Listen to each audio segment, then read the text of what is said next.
Hello and welcome to the newest episode of Morgana Radio, where I, your host Morgana Ray, interview the world's most fascinating thought leaders on money, love, and magic. And you are going to love today's guest, Steve Olsher. He is the internet prophet of prophets. He is also a super, don't let anyone know I told you this, but he is a super sweet, smart, and generous guy. And today he's going to be teaching you how to generate massive revenue and impact, leveraging what you were born to do. He phrased it so much better. I'm going to say it the way he says it. How to generate massive income and impact, leveraging what you were born to do. He's going to be sharing his proven step-by-step process that has helped thousands of people cultivate a life of purpose, conviction, and contribution by identifying and creating a plan of action for bringing the one thing that they were born to do to fruition. He is the guy for this. In fact, he wrote the book on this, and we'll get into that later. But before I dive in and put him under the interrogation lamp and grill him, and by the way, if you're listening on iTunes, just know that you can actually watch us and see our crazy faces at morganaradio.com and learn more about Steve and get access to what we talk about. But I'm gonna plow ahead. So what we're going to be covering today is how to become aware of your strengths and your self-imposed limitations. You're going to learn how to retrain your brain to experience life without the filter of preconceived notions. You're going to be, oh gosh, this is great. We're going to journey through the 4 stages of learning and shifting from unconscious incompetence to unconscious competence. Yes, there is a difference. And we are going to, and this is the most important piece, we're going to identify your what. That is the one thing that you were born to do.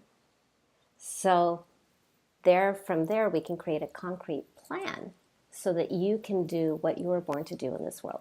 Welcome, Steve. I am so happy you said yes to being on the show. Well, thank you for having me, and that is a lot to live up to. In 30 minutes, yeah. In 30 minutes to boot.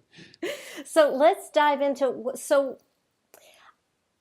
I know that I've seen you speak many times, and I know that you talk about that there's just one thing that prevents someone from living a fulfilled, happy life on purpose, and what is that?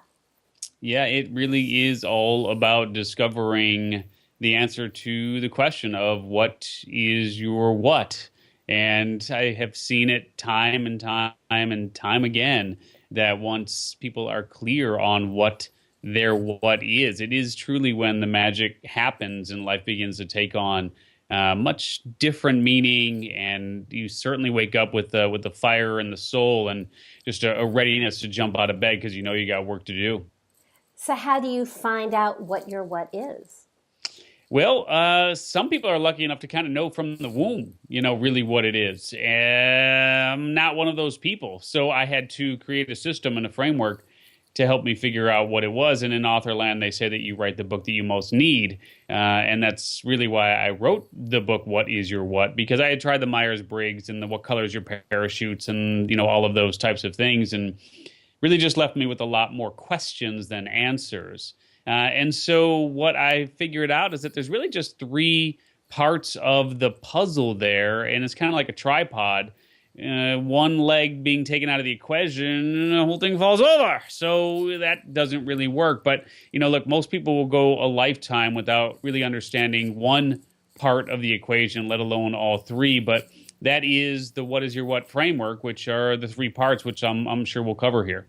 Well, don't tease us. What are the 3 steps? So 3 steps are, number 1, understanding what your core gift is. Now, for some of you, maybe your core gift is teaching. Maybe it's healing. Maybe it's entertaining. Maybe it's communicating, protecting, enrolling, etc. But there is one core gift that we all have, and you can be very good at many different things, but really when you come right down to it, there is just one thing that is your core gift. Now, it might be 51-49 over what you're also very good at. Like for you, Morgana, I mean, your core gift probably is teaching, but one could argue it's also healing, right? So which is stronger? And you would say, well, maybe on one day it's healing, maybe on one day it's teaching, but there is one that just maybe in your case, because I think the two are so closely aligned, I think there is one, though, that if you could only do one, which would you do? And I think that's kind of that old, question around the, it's an approach theory of conflict, which basically it's Kurt Lewin's approach theory of conflict. Basically what he says is, if you can't do one, but you could only do the other, which would you do? And that's the way you look at the gift is, if I couldn't teach, but I could only heal, would I do that? Or if I could only heal and I couldn't teach, which would I do? And, Kurt Lewin with his approach theory, really helped get people to the bottom of what that is. So the gift is the first step, the first piece of the puzzle. The second is the vehicle, right? So what's the vehicle that you're going to use to share that gift with the world? Interestingly enough, if we take a look at your equation, your core gift could in fact be healing because your primary vehicle could be teaching, right? And so it could be writing, it could be speaking, it could be leading retreats, but of course that's, teaching, in and of itself. But the question is then how do you share that gift? So you have the gift and then you have the vehicle. And then equally important to all of that is the third piece of the puzzle, or the third step, if you will, along the path there, which are the people, right? So who are the people that you're most compelled to serve? And you can imagine that if you have one piece of the equation, like you're a natural born healer, but you don't know how to share that gift through teaching or writing or speaking, whatever it might be, and you don't know who your people are, then that doesn't really work. Or if you know who you're really compelled to serve, you know who your people are, but you don't know how you will serve them because you don't know your vehicle and you don't know your gift, then that doesn't work either. So you can run it pretty much 6 ways from Sunday. But at the end of the day, if you've got all three of those pieces in place, that's going to put you in really rare air. But that's just when everything you just can't imagine life being any more powerful than that, because that is the most powerful state you could possibly be in. Wow. In 2 minutes, you just gave me so much clarity about my gift and my vehicle. And because I was having, as you were naming them out, I was having that inner conflict. Thank you. That's and we've actually never even talked about that. No, we haven't. And we've known each other for a while. We've never actually talked about that. Yeah. And that brings me to something really important. I have a lot of questions I want to ask you, but I want to skip to this one, which is everybody else talks about you need to have a powerful why. Even when they talk about the 5 modalities of learning, the questions, the why, the what, the how, all the things that motivate us to learn, they're always talking about the why, and you went a different direction. You talk about the what. Why the what? What's the difference? Yeah, who's on first? So, it's interesting because I've actually had a chance to sit down and interview Simon Sinek, who wrote the book, Start With Why, and I think that's certainly someone who popularized the whole idea, no doubt. And it may be semantics for some people, but I do think that if you think about it in the manner I'm going to share with you here, it will help for you to get your arms around it, which is think about your why in terms of something that you choose, right? Like you can choose to make sure that people have clean drinking water, or you can choose to serve veterans, or you can choose to, make sure that you provide for your family. I mean, whatever that why is for you, it's always going to be something that is external. It's going to be something outside of yourself, something that you choose. Your what, I believe, has chosen you. And you can spend a lifetime in denial about what it is, but I do believe that your what really is that which has chosen you, and it's not that which you have chosen. So to me, your what is everything that is internal. It's how you're really naturally wired to excel. And it's just there. It's like, if you look at the cover of the book, What is Your What?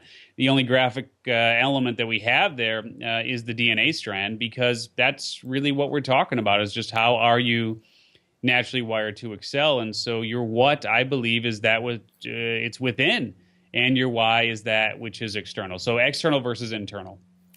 Dude, you are sounding way spiritual for this e-commerce guru. You're right. Don't worry, we can change. You want to shift gears? We can do that too. Let's do it.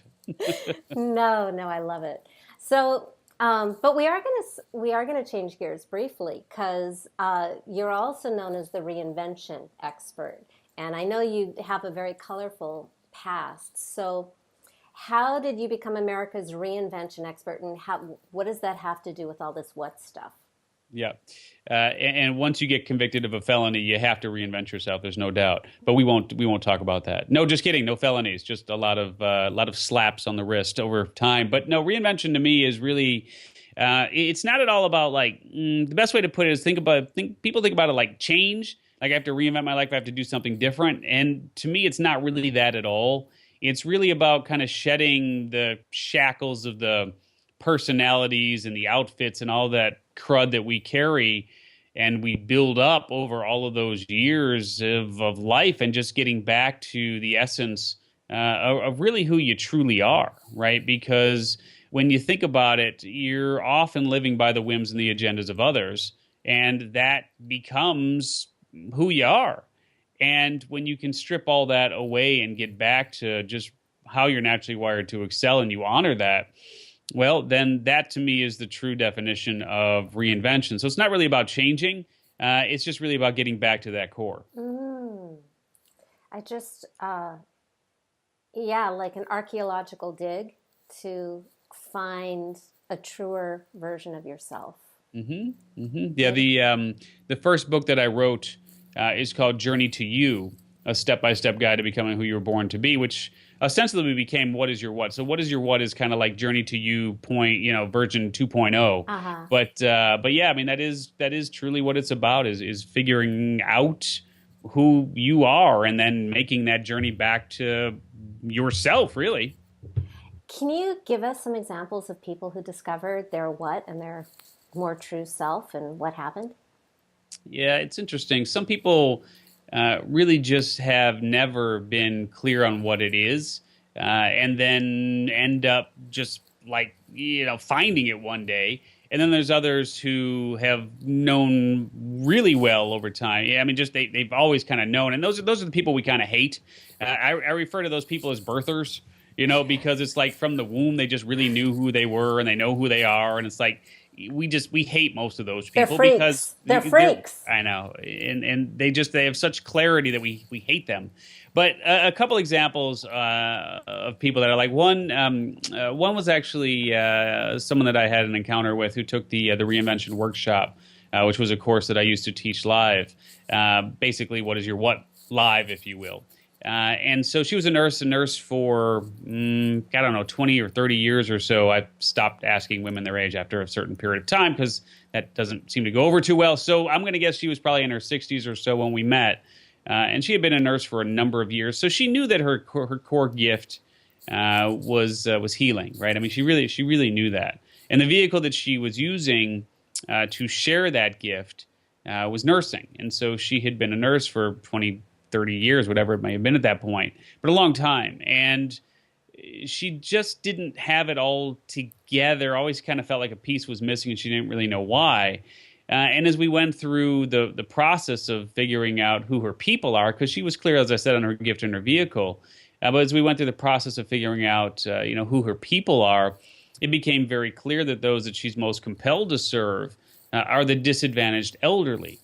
And so she had been working in a general hospital, which was good, but it wasn't great. And so once we got to figuring out that the disadvantaged elderly are really who she's most compelled to serve, that's when everything shifted for her. And, you kind of see just like that light go on when the words were written on the board, because she really just felt inspired to serve the disadvantaged elderly. And fast forward, a number of years now already, and she's been working in VA hospitals as the lead administrator or whatever sort of management role there is there, and working with those disadvantaged elderly veterans specifically. And that's really made all the difference. So very close to having the what is your what equation complete. But even like I said, with that one piece missing, she just wasn't quite all the way there. And with that piece in place, it's really changed her life dramatically.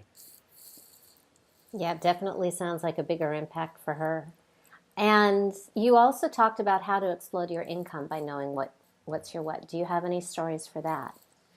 Yeah, it's interesting because I do find that once people are clear on what their what is, then that's when they just don't have that same sort of imposter like syndrome that I think so many of us feel and in our own ways, right? I mean, especially online, you see people who are trying to sell things or do things that they feel like, you can make a buck or two doing it, but it just doesn't, the alignment's not there.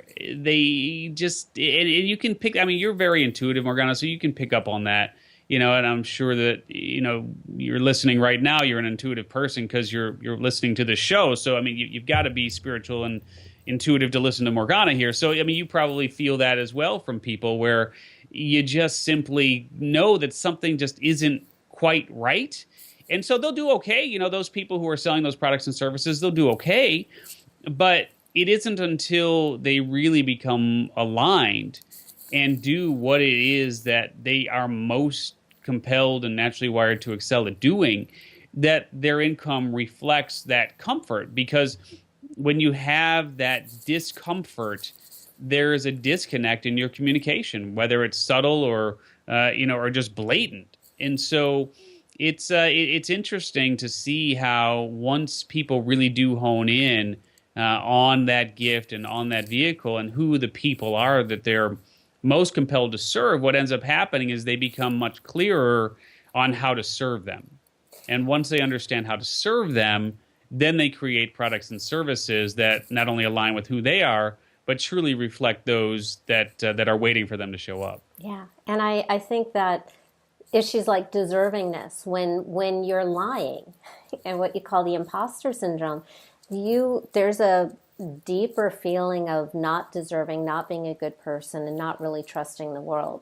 But when you're in your thing, then you're not fighting yourself as much. That's really beautiful. Thank you. Mm-hmm. So in your book, What is Your What? Subtitle, I think, is Discover the One Amazing Thing You Were Born to Do. True. You talk about 4 paths.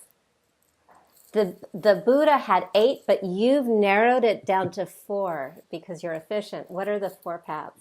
Yeah, I'm much more efficient. So there's 4 different sets of 4, but we'll focus on just one of the 4. Okay. And perhaps the paths that we're going to talk about is something we already mentioned here. One of them is the path of the birther.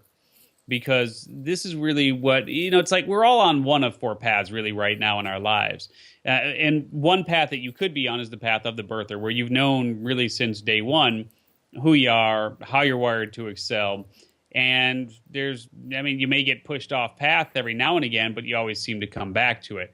And as I said, those are the people we're most jealous of usually because they're just so crystal clear on who they are. The other paths include what I call the reinventor, which is someone who basically, like Dr. Joe Amoya. It's a great example of someone that I truly admire. Dr. Joe was a chiropractor.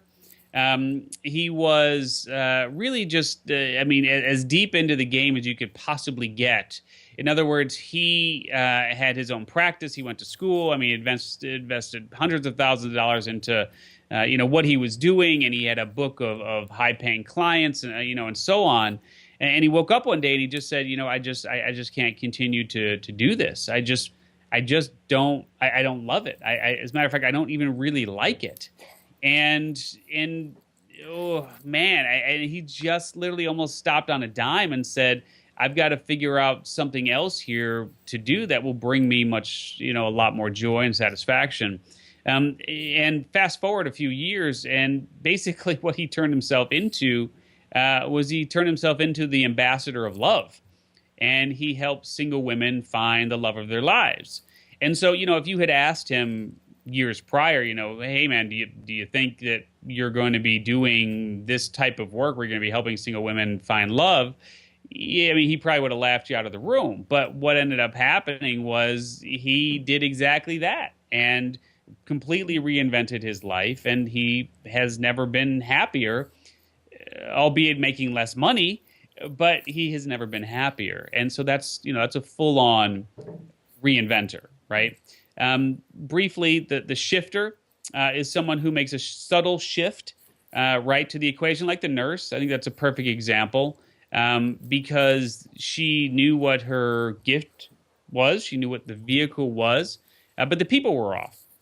So she just needed to shift a little bit there in terms of her equation, and that's really helped her. So you may just need to shift one part of the equation for you. And then lastly are the people that we will lovingly call the wanderers. And those are people who will literally just kind of wander through life without ever gaining clarity on the answers to the what is your what equation. I mean, one part, let alone all three. And we don't hate on them. It's just the fact the matter is that it's not stuff we teach in school. It's not stuff that we talk about around the dinner table. And so most people just aren't even really aware of the fact that there is something that they would not only love doing, but they could actually make a career out of doing it. Oh, yeah, our schools do not prepare us for that. Although I don't know that I would be capable of knowing what my what was when I was a child. Yeah, well, that's true too, right? I mean, and so maybe it's more of a conversation for the college years than it would be for the early school years. But certainly, at least in high school, I do think that we owe it to our kids to at least begin having the discussion of, look, if you don't know what it is, then it's not the right time for you to go to college, because that's just a mistake. And I think we've proven that out far too often now. Well, maybe you need to release the What is Your What pre-college edition. There we go, right? Yeah. What prompted you to write What is Your What in the first place? Yeah, I've always felt kind of lost in my own way, right? I mean, just one of those people who has the blessing and the curse of being very good at a lot of things. And so you could put me in an environment. Yeah, I mean, I see the beautiful flowers behind you. I mean, you could put me in a flower shop and I could make that flower shop better. I mean, I could, right? Or you could put me in the middle of a classroom with 50 high school kids and I could make that classroom better, right? So it's kind of that weird place of uncertainty of just having the gift of being able to do a lot of things well, but not really being able to identify one thing to really focus on.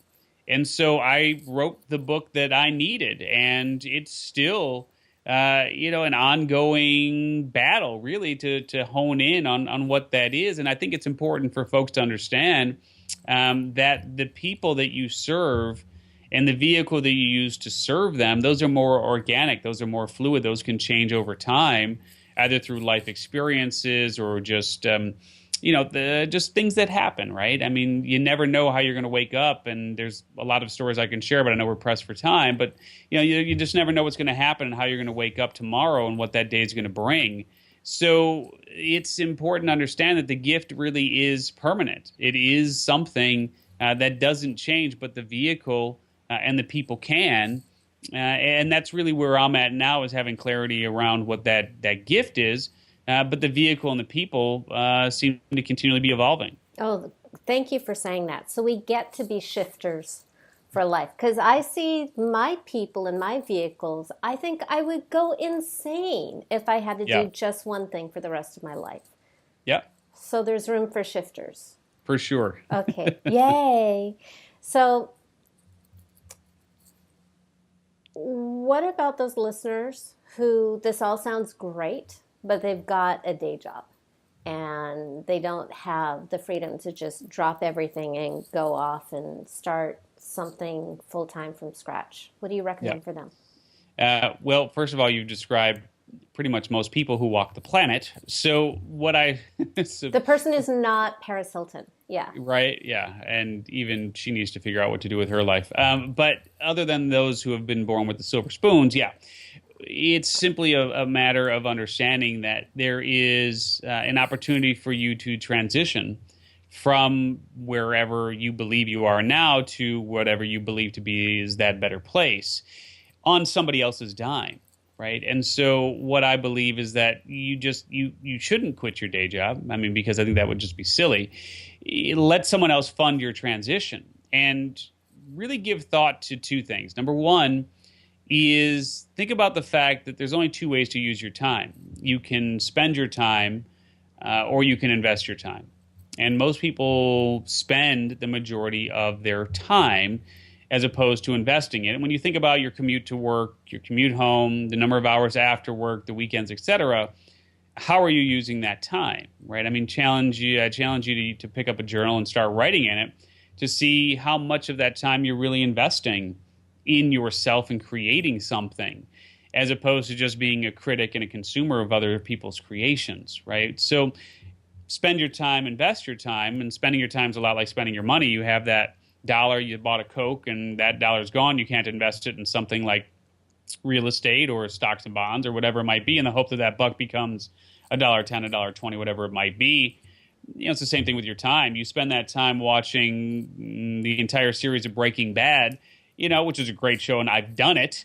But those 60 hours or whatever it is, I mean, you've really just spent supporting the what of others, you know, supporting the what of the producer, of the director, of the writer, of the actors, etc., which is all well and good, but just keep that in mind, right? Versus investing, whereas if you create something or you create this new career, or you create whatever it is that you envision for yourself, if you invest your time into doing that, then you are in fact going to see a return on that investment. And so right now, 100% of your income is probably derived from what it is that you don't want to be doing. And so once you start doing what it is that you truly want to be doing, well, as soon as that first dollar comes in, think of it like a recipe mixture. I mean, now that recipe mixture starts to shift. It's like 0.1 part what you want to be doing and 99.9 parts what you don't. And so as more and more of that income is derived from what you really want to be doing, and that recipe mixture shifts to 90-10, 80-20, 70-30, 60-40, etc., you'll figure out when it's time to cut the rope, and you'll have enough income in order to do that, and someone else will have funded that transition. So yeah, let's go back to your book, What is Your What?, which has received a ton of accolades. Why do you think it was so well received? Because it's simple, and it really does leave people with an opportunity to actually do something and take action.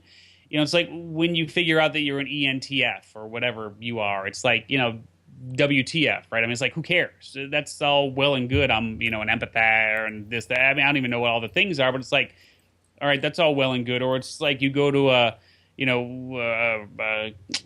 networking event or a function or whatever it might be, and there's like 4 conversations going on in different corners. You know, there's business over here, and there's, you know, sports over here, and finance over here, and entertainment over here. And I mean, that's like a what color's your parachute exercise, and, you know, which corner of the room are you going to go into and have your conversation. And it's just like, you know, like, I don't care. Like, all I'm looking for is like, where's the exit? Like, how do I get out of this room? You know, and like, that's all I care about, you know? And so all of those types of exercises are just, yeah, they're all well and good. But I think it really, when you come right down to it, if you can gain clarity on what your vehicle is, the gift and the people, you can actually get started doing something today, right? I mean, like today you could get started. And so I think that's one of the biggest reasons why it's been as well received as it has, is because it's practical and it's actionable. Beautiful. So you have a gift for our listeners. In fact, you give away your book for free. Is that correct? It is true. It is true. Now, it is not the physical book, although actually we do give those away for free too, but that's a shipping and handling thing. But if you don't even want to do that, you just literally want the book to see if it's something that you might want to read and just kind of, you know, put your toe in the water. Yeah, if you go to what is We're your gonna what, we're gonna post the link at I won't tell you. morganaradio.com. I'm not even going to say it then. It's like, wait. I didn't hear it. I said nothing. Yes, you You post it, but know- yes, I didn't Yeah. say anything. Wait a minute. She's mumbling. It's what my wife says. She says I mumble all the time anyway. So that was just like, yeah, it's Yeah. exact. No, that's Go great. there. That is so generous. Thank Thank you. Do you have any final words of encouragement for the person who is not the birther and is just never even knew they had a what? Sure. I will tell you this, which is, reality is that there are people who are literally waiting and praying for you to show up in their life right now. And that you do have a tremendous gift to share. And reality is that you are the solution to someone else's problem. And they want you to show up in their life. And if you don't do what it is that you can do, you're not only, of course, doing yourself a huge disservice, but you're doing a huge disservice to those who are waiting for you and praying for you to show up. And I believe that once you do show up in their life and, and they can get off their knees and stop praying, well, then it's time for them to start paying, and you should be paid exceptionally well for what it is that, that comes naturally to you. Thank you so much.